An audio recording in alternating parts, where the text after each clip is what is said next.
रहीम अस्सलाम वालेकुम नादरीन, आप यूट्यूब चैनल देख रहे हैं। मैं इमरान खान हूँ। इंपॉर्टेंट खबरें सबसे पहले तो इस्लामाबाद हाई कोर्ट से। अब इस्लामाबाद हाई कोर्ट की तारीफ सिंपल ये है कि ये हाई कोर्ट एक ऐसे चीफ जस्टिस के हवाले कर दिया गया जिनको लाहौर से उठाकर लाया गया 26वीं आइनी तरमीम के नतीजे में। जस्टिस याह्या अफरीदी इनको लाहौर से लेकर आए और 15वें नंबर से उठा के ला के यहाँ पे इस्लामाबाद हाई कोर्ट में चीफ जस्टिस बना दिया। इससे पहले आईने पाकिस्तान इसकी इजाज़त नहीं देता था कि किसी और हाई कोर्ट से किसी जज को लाके दूसरे हाई कोर्ट में बिठा दिया जाए। तो 26वीं आईनी तरमीम में इसका रास्ता खोला गया और फिर वहाँ से एक जज को लाकर यहाँ पे इस्लामाबाद हाई कोर्ट में चीफ जस्टिस बना दिया गया। अब तब से लेकर अब तक इस्लामाबाद हाई कोर्ट ने दो चार चीज़ें बड़ी इंपॉर्टेंट की हैं। नंबर एक, इंसानी हकूक़ के मामलात को तो दफना कर रख दिया है। पाकिस्तान तहरीक इंसाफ और पाकिस्तान तहरीक इंसाफ से जुड़े लोगों को दीवार के साथ लगा दिया है। इंसाफ नापैद हो गया है। हुकूमत की चाकरी चल रही है अदालत में। और जो नए आने वाले जजेस हैं, यानी जितने जजेस वहाँ मौजूद थे वो सारे इंसाफ पसंद जज थे। अब जितने नए आने वाले जजेस हैं वो उनको अहम तरीन जगहों पे अहम तरीन पोजीशंस के ऊपर उनको रखा गया। तमाम अहम केसेस उनके सामने लगाए जाते हैं। मिसाल के तौर पे जस्टिस जहांगीरी, इन्हें अब काम से रोक दिया गया है। ये अदालत के अंदर जब समाअत हो रही थी तो बड़ी तादाद में वकला वहाँ पे मौजूद थे, तो अदालत में ऐसी कोई बात करने की कोई शायद जरूरत ही नहीं हुई जज साहबान की। ये दो रुकनी एक बेंच बना हुआ था और इसको भी हेड कर रहे थे chief justice Islamabad high court justice Dogar. अब जस्टिस जहांगीरी वो जज हैं जिन्होंने सबसे पहले आवाज़ उठाई थी जिन जजों में कि एजेंसियां मुदाखलत करती हैं हमारे काम में, हमें दबाव में लेती हैं और हम पर असरअंदाज होती हैं हमारे फैसलों पर, लिहाजा जो एजेंसियां हरकतें कर रही हैं उनको रोका जाए। ये उन जजेस में से एक हैं। अब जब इन्होंने एजेंसियों के खिलाफ आवाज़ उठाई थी तब से इनको दीवार के साथ लगाने का सिलसिला शुरू हो गया था। जस्टिस जहांगीरी पे एक तो इल्ज़ाम ये है या प्रॉब्लम ये है इनसे कि इन्होंने जो इंटेलिजेंस एजेंसियां हैं अदालती मामलात में उनकी मुदाखलत को नापसंद किया था और उसके खिलाफ आवाज़ उठाई थी। दूसरा, ये वही जज साहब हैं जो ट्रिब्यूनल थे, यानी इस्लामाबाद के जो तीनों हलके हैं वो इनके पास गए और इन्होंने रिकॉर्ड मंगवा लिया कि असली फॉर्म 45 लेकर आओ ताकि दूध का दूध और पानी का पानी हो जाए। तो उसको यानी इस दौरान में बहुत सारे, अब एस्टेब्लिशमेंट का प्रॉब्लम ये है ना, उन्होंने पूरा इलेक्शन ही चोरी किया हुआ है। पाकिस्तान का पूरा इलेक्शन एस्टेब्लिशमेंट ने चोरी करके हारने वाले उम्मीदवारों को दे दिया और PMLN की हुकूमत बना दी।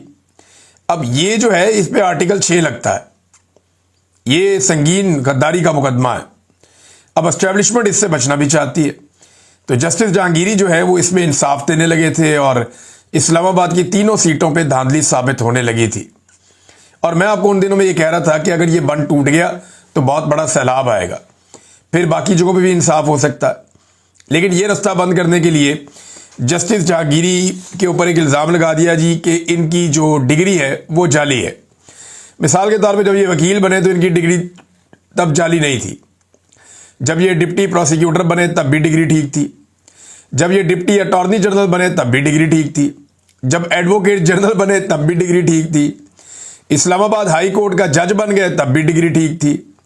बस जैसे ही इन्होंने 3 हलके खोले इस्लामाबाद के और जैसे ही इन्होंने आवाज़ उठाई कि जनाब एजेंसियां मुदाखलत कर रही हैं हमारे काम में, तो साथ ही डिग्री जो है वो फारिग कर दी गई। ये नाज़रीन हालात हैं। अब ये जो मामला चल रहा था अदालत में तो जस्टिस डोगर ने या उनके साथी जज ने कुछ नहीं कहा, लेकिन जब वो चैम्बर में पहुंच गए तो वहां से खबर आती है जनाब कि उनको काम से रोक दिया गया है। हालांकि ये मामला सुप्रीम कोर्ट में अभी पेंडिंग है। यानी यहाँ कुछ अहम सवालात उठ जाते हैं कि 1 साल 2 महीने के बाद आज पहली समाअत थी और मेडिकल ग्राउंड पर वकील भी पेश नहीं हुआ और साथी वकील पेश हुआ, उसने कोई हकायक भी पेश नहीं किए, ना कोई सवालात हुए ना जवाबात हुए। तो ये इतना बड़ा फैसला कैसे आ गया, ये सवाल सब उठा रहे हैं। इस्लामाबाद हाई कोर्ट के सर्विस जज से बगैर दलाइल, बगैर नोटिस उनकी जुडिशल पावर कैसे वापस ले ली गई, ये भी सवाल है। मरियम नवाज खान साहबा ने भी बड़े अच्छे सवालात उठाए। कोई कानूनी माहिर इसकी मंतक समझा सकता है कि जब जस्टिस डोगर ने खुद कहा कि अभी तो एतराजात पर केस सुन रहे हैं, जज साहब को नोटिस भी नहीं किया, तो ये एक तरफा फैसले कैसे हो गया। अदालत को यह भी तय करना था कि सुप्रीम जुडिशल काउंसिल में शिकायत के हतमी फैसले तक आईनी दरखास्त दायर भी हो सकती है या नहीं, फिर फैसला हो गया। यानी एक मामला सुप्रीम जुडिशल काउंसिल में है, जब तक वहां पे कोई मामला हल होता है या नहीं होता, तब तक क्या ये मामला इस्लामाबाद हाई कोर्ट में सुना भी जा सकता है या नहीं। लेकिन क्योंकि एस्टेब्लिशमेंट की ख्वाहिश है और एस्टेब्लिशमेंट को ऐसे जजेस पसंद नहीं है जो इस वक्त कानून की, आइन की और इंसाफ की बात करें, लिहाजा एक और जज को रस्ते से हटाने का बंदोबस्त एस्टेब्लिशमेंट ने किया है। और यह सब पसंद और नापसंद की बुनियाद पे हो रहा है। सिर्फ जिद है एस्टेब्लिशमेंट की कि हमने इस मुल्क के हर इदारे को, हर शख्सियत को, हर सियासी जमात को, हर सहाफ़ी को, सबको हमने फतह करना है। कश्मीर फतह हो नहीं रहा और ये सारा पाकिस्तान के अंदर ही फतह के झंडे गाड़ते चले जा रहे हैं। बहरहाल ये एक बहुत बड़ी ज्यादती है जो जज साहब के साथ कर दी गई है। मैं तो एक बात कहूँगा कि ये बारी बारी सबकी बारी, ये जितने जजेस इंसाफ और कानून के साथ खड़े होना चाहते हैं उन्हें इकट्ठा होना पड़ेगा। अगर वो इकट्ठे नहीं होंगे तो याद रखिएगा कि बारी बारी सबकी बारी, ये सारे जजेस ज़ेरे अताब आएंगे, क्योंकि एस्टेब्लिशमेंट की ब्रेकें कहीं नहीं लगनी। ईमान मजारी साहबा का लाइसेंस मनसूख करवाने के लिए इस्लामाबाद बार काउंसिल में एक शिकायत दायर कर दी गई कि जनाब ये मुल्क की दुश्मन है, इसके ऊपर इंक्वायरी की जाए। वैसे अजीब मुल्क की दुश्मन है जो हमेशा पिसे हुए तबकात, गरीबों की, कमज़ोरों की, जिन्हें दबाया गया उनके हक में बात करती है। अजीब दुश्मन है जो आइन की बात करती है, कानून की बात करती है, इंसाफ की बात करती है। तो ये तो कोई मुल्क दुश्मनी नहीं है, बल्कि इससे ज़्यादा तो मुल्क की खिदमत कोई नहीं हो सकती। दूसरी जानिब ईमान मजारी साहबा ने यह किया कि जो सुप्रीम जुडिशल काउंसिल को उन्होंने एक बाकायदा मुरासला भिजवाया था, एक तफसीलात सारी भेजी थी कि उन्हें नौकरी की जगह पे या उनके काम की जगह पे उन्हें हरासमेंट का सामना करना पड़ा और उनको हरास किया जस्टिस डोगर ने। तो उसके बाद उन्होंने दो जगह पे दरखास्त दी थी ना, एक तो इस्लामाबाद हाई कोर्ट में दी थी जो कमेटी है हरासमेंट की, तो वो कमेटी तब्दील कर दी जस्टिस डोगर ने। अब यही मामला इन्होंने दोबारा लिखा उस लेटर के अंदर कि जनाब मैं, हरासमेंट मेरी हुई है, मैंने दरखास्त दी है, जहां दरखास्त दी है वो कमेटी तब्दील कर दी और कमेटी भी उसने तब्दील की जिसके खिलाफ मैंने दरखास्त दी है। तो ये एक कन्फ्लिक्ट ऑफ इंटरेस्ट का एक मामला है। तो ईमान मजारी साहबा तो पीछे नहीं हट रही और मजीद आगे बढ़ रही हैं। चेयरमैन पीटीए को ओहदे से हटाने का फैसला दे दिया जस्टिस बाबर सत्तार साहब ने। ये तफसीली फैसला 99 इसके पेजी ने, लेकिन देखें इसके ऊपर क्या बात करनी है।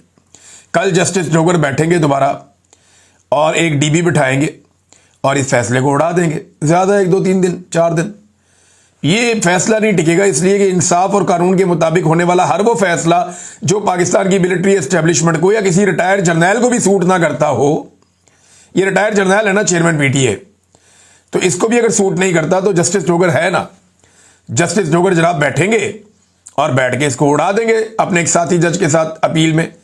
तो ये होना है और मैं आपको पहले से बता रहा हूं। नाज़रीन, पाकिस्तान की क्रिकेट जो है वो बहुत अजीब तरीके से तबाह बर्बाद हो गई है। मैंने मोहसिन नकवी की वजह से इसका बाइकआउट किया था, लेकिन अब इन्होंने एक बड़ी घटिया हरकत की है जिसकी वजह से मैं ये आपके सामने मामला रख रहा हूं। पाकिस्तान क्रिकेट बोर्ड ऐसा लगता है कि राय फरार इख्तियार कर रहा है। मोहसिन नकवी ने कहा जी हम ये टूर्नामेंट नहीं खेलेंगे, हम मैचेज ही नहीं खेलेंगे जब तक मैच रेफरी यहां पे रहेगा, इसको हटाओ। और वो इसलिए हटाओ कि इंडियन प्लेयर्स ने मैच जीतने के बाद पाकिस्तानी प्लेयर से हाथ नहीं मिलाया। भाई जो इंडिया ने किया वो उनका ज़र्फ है, जो इंडिया ने किया वो उनकी औकात है, ये उनका बुग़्ज़ और उनकी नफरत है। और जब वो ये करेंगे तो दुनिया में उनको पजीराई तो नहीं मिलेगी ना। वो अपनी सियासत भी कर रहे हैं, अपना खेल भी खेल रहे हैं। आपको मैदान में उन्हें शिकस्त देनी थी, आपकी क्रिकेट टीम ने उनको मैदान में हराना था। अब मोहसिन नकवी को यह नजर आ रहा है कि ये टीम के साथ हराना मुश्किल है। देखें क्रिकेट है, इसमें अपसेट हो जाता है, हो सकता है कोई प्लेयर चल जाए और वन साइडेड वो मैच को जितवा दे, लेकिन मोहसिन नकवी ऐसा लगता है और पूरी टीम जो है वो शायद राय फरार इख्तियार कर रहे हैं। 21 तारीख को दोबारा मैच है इंडिया के साथ, ये कह रहे हैं जी अब हम टूर्नामेंट का ही बाइकआउट कर देंगे। क्यों? आप हारने से डर गए हैं? भाई पाकिस्तानी टीम को मुकाबला करना चाहिए, मैदान में जाके गेंद और बल्ले के साथ मुकाबला करें, इंडिया को हराएं। फिर आपकी चॉइस है कि आपने हाथ मिलाना है या नहीं मिलाना। आप हाथ नहीं मिलाएंगे तो हिसाब बराबर कर देंगे, आप हाथ मिलाएंगे तो आप भारत को इखलाकी मैदान में एक बड़ी शिकस्त दे देंगे। ये पाकिस्तान के पास ऑप्शन है। अब बजाय इसके कि मैदान में बेहतर ऑप्शन अडॉप्ट करने के, बहादुरी से मुकाबला करने के, मोहसिन नकवी ने मैदान छोड़ने का फैसला किया और ऐसा लगता है कि दौड़ लगा दी, कि जो हम नहीं खेलते। ये तो बचकाना हरकतें हैं ना, ये तो वो हरकतें जो पाकिस्तान की मिलिट्री एस्टेब्लिशमेंट करती है। ये सबको बांधो फिर मैं खेलूंगा, वरना मैं नहीं खेलूंगा। बंदूक मेरे हाथ में होनी चाहिए, दूसरे के हाथ में गुलेल भी नहीं होनी चाहिए, फिर मैं खेलूंगा। मैं जनाब, हम बहुत सारी तादाद में होंगे और दूसरा आदमी निहत्था और अकेला होना चाहिए, फिर मैं उसको मारूंगा। यानी मुझे अकेले को उठाकर लेकर गए थे ये जेल से, फिर मुझे अकेले को इन्होंने बंद करके रखा। इतने सारे लोग थे वहां पे, तशद्दुद करने के लिए एक एक दर्जन बंदे आ जाते हैं।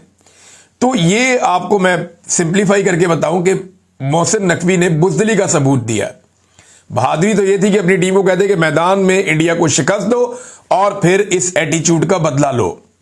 लेकिन आसान रास्ता है ना, दौड़ जाओ। तो पाकिस्तान टीम को खिलाना चाहिए 21 तारीख को मैच इंडिया के खिलाफ, और फिर उसमें जो भी नतीजा हो सो हो। अगर इंडिया दोबारा जीत जाता है और फिर वो हाथ नहीं मिलाता, तो ये रिस्क शायद ये नहीं लेना चाह रहे। तो इमरान खान साहब एक बात कहते थे बड़ी इंटरेस्टिंग, वो हमेशा कहते थे कि हारता वो है जो हारने से डरता है, यानी जो हार का खौफ है वो आपको जीतने नहीं देता। ये प्रॉब्लम रहती है जिन लोगों को खौफ हो। इमरान खान साहब ने जेल से एक स्टेटमेंट और भी दिया है।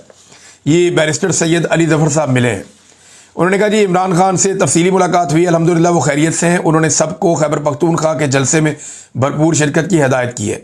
इमरान खान ने कहा कि उन्हें झूठे और बेबुनियाद मुकदमात की कोई परवाह नहीं है। कल तोशाखाना केस में गवाहों के बयानात से साबित हो गया कि वो झूठी गवाही दे रहे हैं। खुद कह दिया गवाह ने कि मुझे दबाव डाल के, मुझे डरा धमका के मुझे ये कहा गया कि ये वाली गवाही दो। इमरान खान के खिलाफ खुद एक गवाह ने खड़े होकर यह कहा अदालत में कि मुझे डरा धमका कर कहा गया, नतायज की धमकी मुझे मिली थी, तो मैंने वो कहा जो मैंने इमरान खान के खिलाफ कह दिया। फिर तो ये एक गवाह कल यहां तक पहुंच गया, लेकिन जज साहब कह रहे हैं फिर भी, और इमरान खान को तोशाखाना में इन्होंने सजा देनी है, उसके ना अब कुछ नजर आ रहे हैं, इशारे आ रहे हैं। यानी आज खबरें चलाई जा रही थी जानबूझकर तोशाखाना के हवाले से कि जनाब जरदारी ने जनाना कपड़े तोशाखाना में जमा करा दिए, मरियम ने जानमाज जमा करा दी तोशाखाना में, आसिम मुनीर ने टी सेट जमा करवा दिया तोशाखाना में, शहबाज शरीफ ने इलेक्ट्रिक गाड़ी जमा करवा दी तोशाखाना में। तो ये तोशाखाना में जमा तो करवा दिए, लेकिन असल हकायक तो सामने लेकर आओ कि शरीफ खानदान और जरदारी खानदान आज तक तोशाखाना से लेकर क्या क्या गया और कितने में लेकर गया। तोशाखाना से सबसे ज्यादा माल आज तक जो सियासी खानदान ले गए उनमें जरदारी खानदान और नवाज खानदान है। शरीफ खानदान और जरदारी खानदान ने सबसे ज्यादा हाथ साफ किया तोशाखाना पे। अभी ये जो फेवरेट वजीर आजम था निगरान एस्टेब्लिशमेंट का, ये काकड़ अनवारुल्लाह काकड़, ये कितने तोहफे तोशाखाना से लेकर गया, जरा वो भी पता करवा कर देख लें, आपको पता चल जाएगा। भर भर के तोहफे वो भी ले गया। चले आसिम मुनीर साहब ने ये टी सेट तो वापस कर दिया, लेकिन ये पता करें कि आर्मी चीफ को कितने तोहफे मिले हैं। यानी मुख्तलिफ आर्मी चीफ आते रहे ना, चले पिछले 5 या 10 आर्मी चीफ का रिकॉर्ड निकाल लें कि पिछले 10 आर्मी चीफ को तोशाखाना में टोटल कितने तहाइफ मिले हैं और वो तहाइफ वो कितने पैसे देकर अपने अपने घर ले गए और किस फार्मूले के तहत वो अपने अपने साथ ले गए। ये सवाल पूछा जाना चाहिए, ये होना चाहिए। मुशर्रफ दौर से शुरू कर लें, कियानी साहब को देख लें, उसके बाद राहील शरीफ को देख लें, कमर जावेद बाजुआ को देख लें, फिर हाफिज आसिम मुनीर को देख लें कि इन्होंने कितने कितने तोहफे अपने घरों में लेकर गए। अब एक टी सेट जमा करवाया। ये सारी एक ना फेस सेविंग बनाई जा रही है और एक माहौल बनाया जा रहा है कि इमरान खान साहब को तोशाखाना में सजा देनी है, और ये इसके इशारे हैं। जिन्हें समझ आ जाए उनको आइडिया है कि अब क्या होने जा रहा है। बहरहाल इमरान खान साहब ने कहा कि कोई भी मुल्क जहां कानून की हुक्मरानी हो, ऐसा केस फौरन खारिज कर दिया जाता है। उन्होंने कहा कि उनकी एहलिया बुशरा बीबी उनकी ताकत है, उन्हें सिर्फ इमरान खान को ज़हनी अजियत देने के लिए कैद तन्हाई में रखा गया है, मगर वो मजबूत हैं और अपनी जद्दोजहद से पीछे नहीं हटेंगी। खैर सियासी खवातीन को इस तरह के सलूक का निशाना बनाना पाकिस्तान की माशरती रवायात के खिलाफ है और उसकी तारीख में कोई मिसाल नहीं मिलती। इमरान खान ने दौलत मुश्तरका यानी कॉमनवेल्थ की रिपोर्ट के हवाले से भी गुफ्तगू की, जिसमें 8 फरवरी के इंतखाबात में वसी पैमाने पर धांधली साबित की गई और हुकूमत पर बुनियादी सियासी हुकूक जैसे कि आज़ादी इज़हार राय और इज्तिमात के इनेकाद पर पाबंदी का इल्ज़ाम लगाया गया है। इमरान खान ने कहा कि यह दुनिया की तारीख का सबसे ज़्यादा धांधली ज़दा और फ्रॉड इलेक्शन था। कोई भी बाइखलाक हुकूमत होती तो इस रिपोर्ट के बाद इस्तीफ़ा दे देती। नाज़रीन, ये रिपोर्ट जो है वो अमेरिका और बरतानिया के अखबारात में छप रही है और तनकीद भी हो रही है इस रिपोर्ट को लेकर दौलत मुश्तरका या जो कॉमनवेल्थ है उसके ऊपर, कि जनाब ये रिपोर्ट इन्हें शाया करनी चाहिए थी, लेकिन आज पौने 2 साल हो गए हैं, तो अब जाके ये रिपोर्ट लीक हुई है। तो कॉमनवेल्थ को ये रिपोर्ट पहले शाया करनी चाहिए थी। उनके ऊपर बहुत तनकीद हो रही है, और तनकीद ये हो रही है कि पाकिस्तान की मिलिट्री एस्टेब्लिशमेंट ने अपना असर रसूख इस्तेमाल करते हुए ये रिपोर्ट रुकवाई थी। अब देखें ना, मुफ्त में तो रुकती नहीं है, ऐसा तो नहीं होता कि कॉमनवेल्थ आपकी रिपोर्ट रोक दे और मुफ्त में रोक दे। आपको हर चीज़ की कीमत अदा करनी पड़ती है ना। डोनाल्ड ट्रंप ने लंच करवाया था, तो कोई लंच फ्री नहीं होता। पाकिस्तान को बहुत सारी मादनियात देनी पड़ी हैं, मुआहदे करने पड़े हैं एक ऐसी कंपनी के साथ जिसकी ये कैपेसिटी नहीं है। बहुत छोटी सी कंपनी है, बहुत मामूली उसकी हैसियत है, लेकिन अमेरिकी कंपनी है, उसके साथ इनको मुआहदा करना पड़ा और जैसे उन्होंने चाहा वैसे करना पड़ा। तो हर चीज़ की आपको कीमत देनी पड़ती है। अब इसराइल का मामला हो, ईरान का मामला हो, चाइना का मामला हो, रशिया का मामला हो, पाकिस्तान को बहुत सारी बातें अमेरिका की माननी पड़ेंगी। लंच जो किया हुआ है आपने। तो अब नादरीन, इस वक्त इमरान खान साहब का ये पैगाम आपने सुन लिया जो जेल से आया। पंजाब बार काउंसिल का एक इलेक्शन होने जा रहा है नादरीन, और ये जो पंजाब बार का इलेक्शन है ना, ये बहुत इंपॉर्टेंट है। पंजाब बार का इलेक्शन 1 नवंबर को हो रहा है। पंजाब बार का इलेक्शन अगले 5 साल में मुल्क में आइन और कानून की हुक्मरानी या पामाली के लिए अहम होगा। अगर फतह इमरान खान की हो जाती है तो हुकूमत के लिए मसाइल पैदा हो जाएंगे, मौजूदा रजीम के लिए। और अगर हुकूमती हमायत याफ्ता वकील जीत जाते हैं तो फिर 27वीं आइनी तरमीम समेत आइन में मजीद सुराख धड़ल्ले से किए जाएंगे, ये शाकिर महमूद साहब कह रहे हैं। तो क्योंकि देखें ना, आइन का बेड़ा गर्क तो पहले हो गया है, अब इनको मजीद हौसला चाहिए। अपने बंदे जितवाने के लिए सर तोड़ कोशिश करते हैं। सुप्रीम कोर्ट में भी ये अपना बंदा लेकर आए, हर जगह पे अपना बंदा लेकर आते हैं। इस्लामाबाद हाई कोर्ट में ये हुआ कि जीते इमरान खान के नाम पे वोट लेकर और बाद में जाकर गोद में बैठ गया एस्टेब्लिशमेंट की, ये भी हुआ। तो अब यहां पे भी जो है वो देखना ये है कि पाकिस्तान तहरीक इंसाफ का हमायत याफ्ता उम्मीदवार जो है, उनका अपना उम्मीदवार जीतता है या हुकूमत अपना उम्मीदवार जितवा पाती है। वकला की जो तादाद है वो नो डाउट वो पाकिस्तान तहरीक इंसाफ के साथ है, उनकी सपोर्ट इधर है। आज अवाम हो, वकील हो, फौज हो, कोई इदारा हो, हर जगह बैठे हुए ज़्यादातर लोग जो है 70-80% लोग वो इमरान खान के साथ खड़े हैं, और अवाम में सबसे बड़ी तादाद है जो इमरान खान के साथ खड़ी है। एस्टेब्लिशमेंट इस वक्त ये चाहती है कि दर्जा हरारत कुछ कम हो जाए, लेकिन इमरान खान साहब कोई स्पेस देने के मूड में दिखाई नहीं दे रहे। एस्टेब्लिशमेंट कहती है कि ज़रा थोड़ा दर्जा हरारत कम हो जाए, लोग ज़रा इकट्ठे हो जाएं, आपस में मिलकर बैठ जाएं ताकि कोई इस्तेहकाम आ जाए, क्योंकि जब तक सियासी इस्तेहकाम नहीं होगा तब तक मुल्क में मुआशी इस्तेहकाम नहीं आएगा। 3.5 साल इन्होंने टकरे मार के देख लिया, लेकिन ये पाकिस्तान में इस्तेहकाम नहीं ला सके। पाकिस्तान तहरीक इंसाफ में भी कई लोग कहते हैं थोड़ा बहुत इमरान खान साहब पीछे हट जाएं, लेकिन इमरान खान साहब बिल्कुल स्पेस देने को तैयार नहीं है। वो नहीं मान रहे ये बात कि वो आसिम मुनीर से शिकस्त खाएंगे। बड़ी उनकी स्ट्रेट पॉलिसी है। नाज़रीन, गंडापुर एक मरतबा फिर अडियाला के बाहर पहुंच गए। अब अडियाला के बाहर वो जाते हैं, शो करते हैं कि मैं इमरान खान को मिलने आया हूं। ऐसे थोड़ी होती है मुलाकात। गंडापुर एक सूबे का वज़ीर आला है, वो अच्छी तरह जानते हैं कि मुलाकात करने के लिए उन्हें कौन सी चीज़ कहाँ से बंद करनी पड़ेगी। उन्हें पता है कि किस जगह पे वो रुकावट डालेंगे या किस जगह पे वो अपना पाँव ज़ोर से ज़मीन पे रखेंगे तो फिर उनकी मुलाकात इमरान खान साहब से जेल में करवा दी जाएगी। ये गंडापुर साहब बहुत अच्छी तरह जानते हैं। वो सिर्फ ऐसा लगता है कि पब्लिक में एक गिमिक के तौर पे वो जाते हैं वहाँ पे जेल में, और जेल के बाहर वो कल भी गए थे, आज भी गए हैं। वो सिर्फ इस तरह के भी मैं वहाँ गया हूँ, मुझे मिलने नहीं दे रहे, सिर्फ शो ऑफ करने के लिए। लेकिन मिलने का ये तरीका नहीं है। वो एक वज़ीर आला है, वो बहुत अच्छी तरह जानता है कि मिलने का तरीका क्या है। इसमें कुछ तरीके जो है वो माजी में जुनैद अकबर साहब भी बता चुके हैं कि कौन सी जगह कहाँ से अगर बंद की जाए तो कितनी दर्द होती है और मामला कहाँ तक पहुँचता है। तो वो वफाक के साथ ऐसा कुछ कर सकते हैं कि फौरी तौर पे वफाक मजबूर हो जाए गंडापुर की इमरान खान साहब से मुलाकात करवाने के लिए। मगर सवाल ये है कि क्या गंडापुर की नीयत भी है इमरान खान को मिलने की जेल में जाकर? बड़ा सवाल तो ये है। आज बड़े अरसे से जो पब्लिक में एक शिकायत थी, जो लोग बहुत ज़्यादा रोला डाल रहे थे, जो लोग बहुत ज़्यादा गिला कर रहे थे और गंडापुर साहब की बहुत बदनामी हो रही थी, उसको टैकल करने के लिए तो वो जेल के बाहर पहुंच गए। लेकिन क्या जेल के बाहर बैठने से उनकी इमरान खान से मुलाकात हो जाएगी?